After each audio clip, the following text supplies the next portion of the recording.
Hello, my wonderful people. Well, Mom April here to tell you something.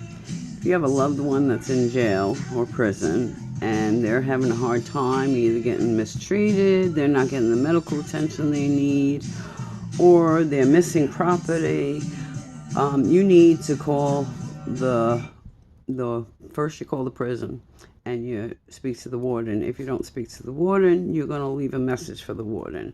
And you're going to always be nice. Remember this number one rule. Always be nice. And you're going to call up, you're going to be nice, but you're going to state what you have to state. My name is so-and-so. If you belong to a group like this group, I belong to Virginia Accountability Committee. And my son, my nephew, my friend, my charge, I always say my charge if it's not somebody related to me, is in there and they have a problem and I want to put in a complaint. And then you do it there. The next step is, depending on if it's medical property, you're going to call the medical or the property. And you're going to make your complaint there also. You are not going to just do one person at the prison or the jail. The next thing you're going to do, if you get no results, which 9 times out of 10 you don't get any results, you're going to call the regional office for that prison. And you're going to ask to put in a complaint with whoever's in charge of that prison. You put your complaint in there.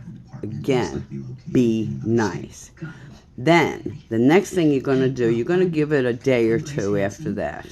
And if you get no results whatsoever, you are going to call the regional office and you're going to say, you have a complaint. You have called the warden, you have called so-and-so, you have called the regional office, and I'm not getting nowhere, and I'm getting really pissed, and I'm wondering why you are running your prison this way, why this person's getting treated this way. If the person has a disability, make sure you mention that disability. If they have a medical condition, make sure you mention that medical condition. No matter what. I'll give you a good example. My son is a high-functioning autistic, so every time I call, I do not hesitate to mention, my son is a high-functioning autistic, and I want to know how you people can treat a person this way, especially a high-functioning autistic. And I explain to them because they do not understand anybody with mental disabilities. So you need to explain to them about the disability and how it affects them and what they're doing. Like, they didn't get their property. Well, this person has a mental disability, and it really, really gets on their nerves. They can't sleep, blah, blah, blah. And you go into detail, and then you always still be nice. But you have to be firm. Now, if you call the first time, like the first day, and you got no results, you call the second day. When you call the second day, you're going to get a little firmer with how you're saying this.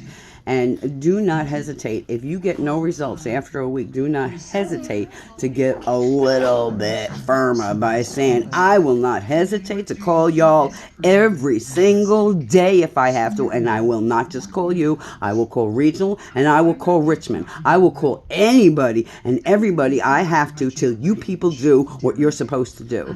And you make sure that you do this. This is how you help your loved one that is in jail and in prison. You don't stop. Excuse me if I'm slurring a little. I just woke up. But I just got a phone call.